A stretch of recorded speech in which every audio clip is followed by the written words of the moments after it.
ಗುರುಜಿ ನಮಸ್ತೆ. ನಮಸ್ತೆ. ಗುರುಜಿ, ಇವತ್ತಿನ ನನ್ನ ಪ್ರಶ್ನೆ ಏನಪ್ಪಾ ಅಂತ ಅಂದ್ರೆ, ಕೇಳಿ. ಗಣೇಶನ್ ಗರ್ಕೆ ಏನಕ್ಕೆ ಹಾಕ್ತಾರೆ? ಅದು ಒಬ್ಬ ನಂಬೋದರಿ ಮಹರ್ಷಿ ಅಂತ ಋಷಿಗಳು ಅವರು. ಓಕೆ. ಅವರಿಗೆ ಒಂದು ಆಸೆ, ನಾನು ಶಿವನಿಗೆ ಮಗ ಆಗ್ಬೇಕು ಅಂತ.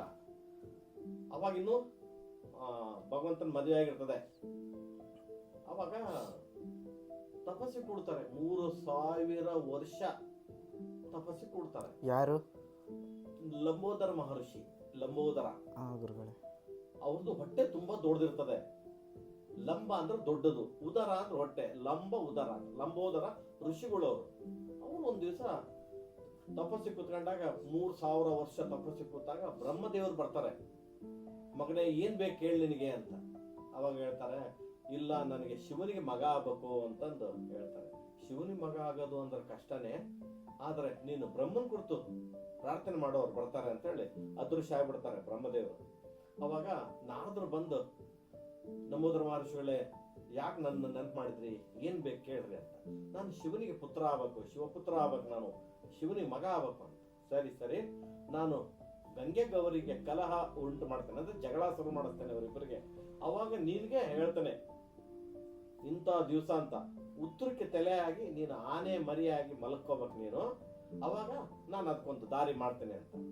ಇಲ್ಲಿ ಗಂಗೆಗೂ ಗೌರಿಗೂ ಗೌರಿಗೆ ಬಂದು ಚಾಡಿ ಮಾಡ್ತಾರೆ.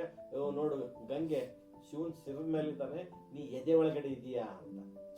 ಹೌದಲ್ಲ ಅಂತ ಅವ್ರಿಗೆ ಜಗಳ ಶುರು ಮಾಡ್ತಾರೆ. ಇನ್ಮೇಲೆ ನಾ ಸ್ನಾನನೇ ಮಾಡಲ್ಲ ಅಂತ ಗೌರಿ ಸ್ನಾನ ಬಿಟ್ಬಿಡ್ತಾರೆ.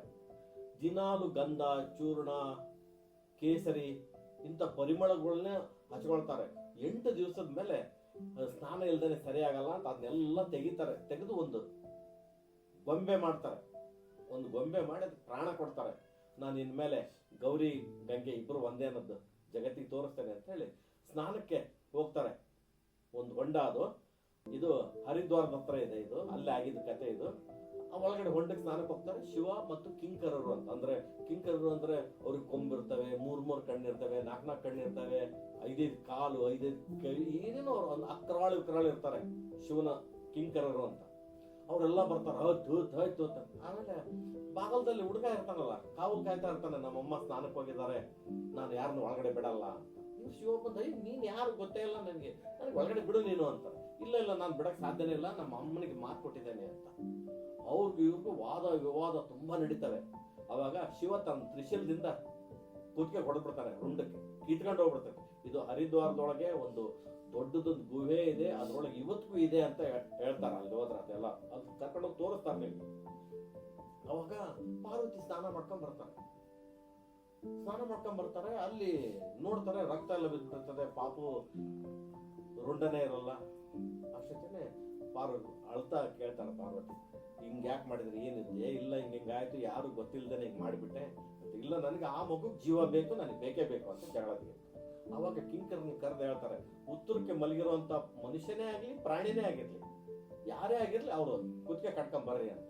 ಅವಾಗ ಲಂಬೋದರ ಮಹರ್ಷಿಗೆ ಅವರು ನಾರದ್ರ ಮುಂಚೆ ಮಲಗಿಸಿರ್ತಾರ, ಅಲ್ಲಿ ಆ ಆನೆ ರುಂಡನೆ ಕಟ್ಕೊಂಡ್ ಬರ್ತಾರೆ. ಶಿವನ ಪುತ್ರನಿಗೆ ಅದನ್ನ ಜೋಡಿಸ್ತಾರೆ. ಅವಾಗ ಒಂದು ಶಿವಪುತ್ರ ಆಗ್ತಾನೆ. ಅವಾಗ ಗಣಪತಿ ಕೇಳ್ತಾರೆ ನಾರದರನ್ನ, ನನ್ನ ಮುಖ ಮಾತ್ರ ನಂಬೋದರ ಅಂತಾನೆ ಆಯ್ತು ಇವತ್ತಿಗೆ, ಆದ್ರೆ ನನ್ನ ಬಾಡಿ, ಉಳಿದಿರೋ ಬಾಡಿ ಜಗದಾದ್ಯಂತ ಗರ್ಕೆ ಹುಲ್ಲಾಗಿ ಹುಟ್ಟಬೇಕು. ಕಷ್ಟದಲ್ಲಿ ಇರೋಂಥವ್ರು 21 ಗರ್ಕೆನ ತಂದು ನನ್ನ ದೇಹಕ್ಕೆ ಆಗ್ತಾ ಬರಬೇಕು. ಅಲ್ಲಿರೋ ಎಲ್ಲಾ ಗರ್ಕೆ ನನ್ನ ದೇಹಕ್ಕೆ ಸೇರಿದ ಮೇಲೆ ನಾನು ಪೂರ್ಣ ಗಣಪತಿ ಆಗ್ತೇನೆ. ಹಂಗಾಗಿ ನನಗೆ ಶ್ರೇಷ್ಠವಾಗಿದ್ದು ಗರ್ಕೆ. ಹಂಗಾಗಿ ಗರ್ಕೆ ನನಗೆ ಧರಿಸ್ಬೇಕು. ಧರಿಸೋ ಅಂಥವ್ರಿಗೆ, ಮದುವೆ ಆಗ್ಲಿಲ್ದವ್ರಿಗೆ, ಮಕ್ಕಳಾಗ್ಲಿ, ಹಿಂಗೆಲ್ಲ ಹಲವಾರು ತರ ಅದೆಲ್ಲದು ಭಗವಂತ ಗಣಪತಿ ಕೊಡ್ತಾ ಬರ್ತಾನೆ ಅಂತೇಳಿ ಗರ್ಕೆನೇ ಶ್ರೇಷ್ಠ, ಗರ್ಕೆನೇ ಒಳ್ಳೇದು, ಗರ್ಕೆನೇ ಬೇಕು ಅಂತಾರೆ. ಗರ್ಕೆ ಅತಿ ವಿಶೇಷವಾಗಿದ್ದು, ಹಂಗಾಗಿ ಗರ್ಕೆನೇ ಶ್ರೇಷ್ಠ ಗಣಪತಿ. ಈ ವಿಚಾರ ಗೊತ್ತೇ ಇದ್ದಿಲ್ಲ ಗುರುಗಳೇ, ತಿಳಿಸ್ಕೊಟ್ಟೋದಕ್ಕೆ ತುಂಬಾ ಧನ್ಯವಾದಗಳು.